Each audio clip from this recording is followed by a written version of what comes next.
أعوذ بالله من الشيطان الرجيم. بسم الله الرحمن الرحيم.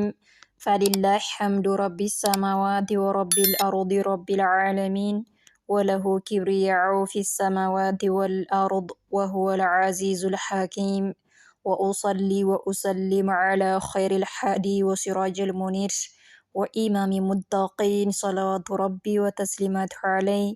ሰላም አላህ አለይኩም ወራህመቱላሂ ወበረካቱ።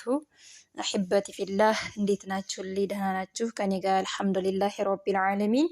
ኢንሻአላህ ዛሬም በመቀጠል ሹሩጡ ሶላቲ ወአርካኑሃ ወዋጅባቱሃ የተሰኘው ኪታባችን ክፍል 3ን ይዤላችሁ መጥቻለሁኝ። ኢንሻአላህ በጽሞና ተከታተሉ ማለት ነው። ኢንሻአላህ አብሽሩ። ሁላችሁም ኪታብ ያላችሁ ኪታባችሁን ገልጣችሁ ተከታተሉ። ኪታብ የሌላችሁ ደግሞ አቡን አውርዳችሁ ተከታተሉ ማለት ነው። ኢንሻአላህ ስህተቴንም በዛው አርሙኝ ማለት ነው። ባረከላሁ ፊኩም። ቪዲዮ ተተመቻችሁ ደግሞ ላይክ ሼር አትርሱ። ስህተቴን ኮመንት ላይ አስቀምጡልኝ ኢንሻአላህ። በትናንትናው ደርሳችን እንግዲህ አሽሩጡ ሳኒ አልዓቅሉ አይምሮ ጤነኛ መሆን፣ ተቃራኒው ደግሞ መጅኑን ነው። ከሶስት ሰዎች ላይ አላህ Subhanahu Wa Ta'ala ብዕሩን ወይም ቀለሙን አንስቷል ብለናል። አላህ አይቀጣቸውም ወይም ወንጀል አይጻፍባቸውም ብለናል። እነሱም እነማን ናቸው? ያኒ እብድ የሆነ ሰው፣ አይምሮ ጤነኛ ያልሆነ ሰው፣ ሁለተኛው ደግሞ ህፃኖች ማለት ነው። ሶስተኛው ደግሞ ያው እንቅልፍ የተኛ ሰው ማለት ነው። እነዚህ ሶስቱ ወንጀል ቢሰሩ ያው አይጻፍባቸውም ብለን አይተናል በዝርዝር ማለት ነው፣ ከቁርአን ከሐዲስ ማስረጃ ኢንሻአላህ። ዛሬ ደግሞ አሸርጡ ራቢዕ ነው የምናየው ማለት ነው ኢንሻአላህ። አሸርጡ ራቢዕ እንግዲህ ረፍዑል ሐደሲ ሐደስን ማስወገድ ነው የምናየው። ውዱ የሚያስፈቱ ነገሮች፣ ውዱን የሚያፈርሱ ነገሮች ነው የምናየው በዝርዝር ኢንሻአላህ። ተከታተሉ ማለት ነው።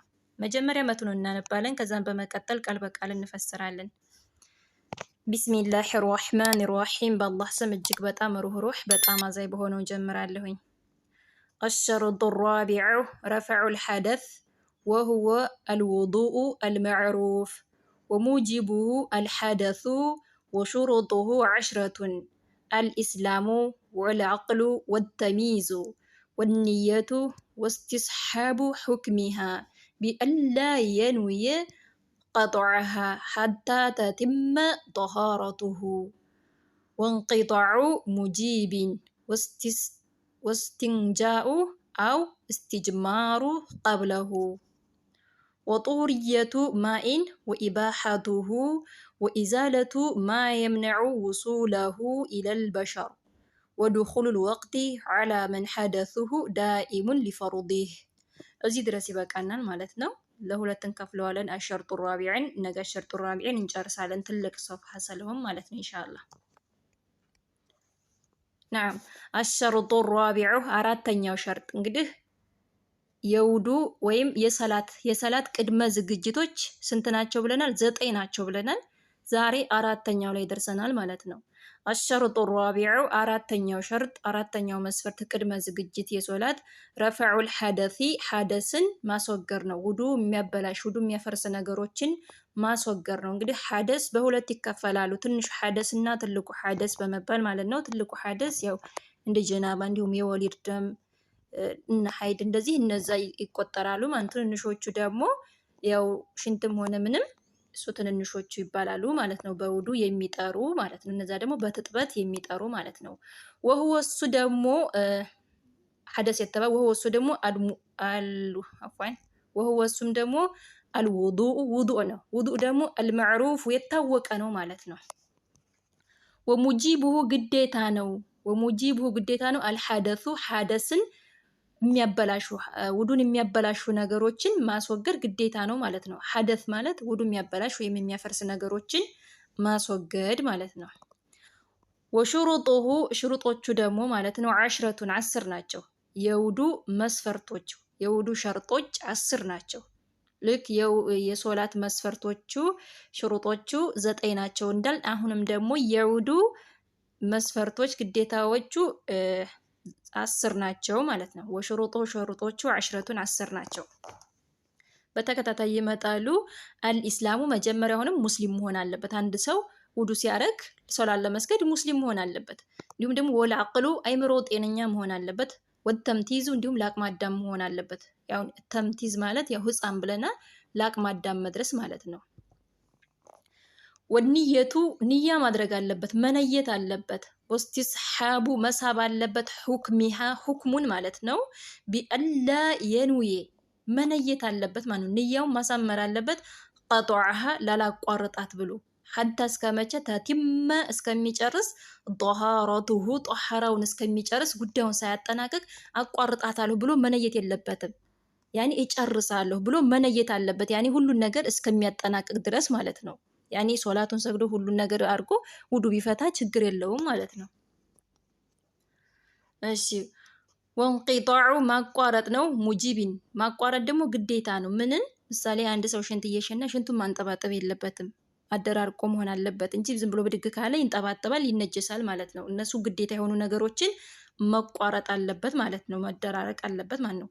ወስቲንጃኡ እስቲንጃዕ ማድረግ አለበት፣ በውሃ መጸዳዳት አለበት ማለት ነው።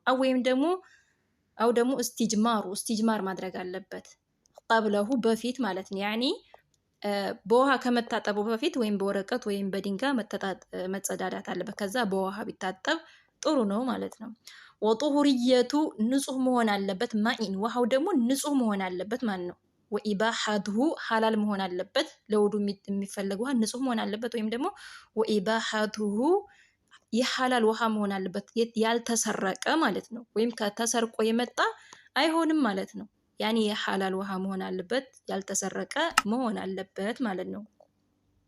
ወኢዛለቱ ማስወገድ ነው። ማ የምነዑ የሚከለክሉ ነገሮችን ውሱሉሁ እንዳይዳረስ ኢለል በሸረቲ ወደ ቆዳችን እንዳይገባ የሚያረግ ነገርን ማንሳት አለብን ወይም ማስወገድ አለብን ማለት ነው። እንግዲህ 9ኛ ይሄ ነው ማለት ነው። 10ኛ ወዱኹሉል ወቅቲ የሶላት ወቅት መድረስ አለበት። አላ ላይ መን ሰው ሐደሱ ወይም ሙዱ የሚፈታ ሰው ዳኢሙን ሁልጊዜ ሊፈሩዲሂ የሶላት ወቅት ሲደርስ ውዱ ማድረግ አለበት። ምሳሌ እዚህ ላይ ሁልጊዜ ውዱ የሚፈታ በደቂቃም ሆነ በምንም ውዱ የሚፈታ ሰው አለ ማለት ነው። ያኔ ሶላት ሳይደርስ ውዱ አድርጎ የማይቀመጥ ሰው ማለት ነው።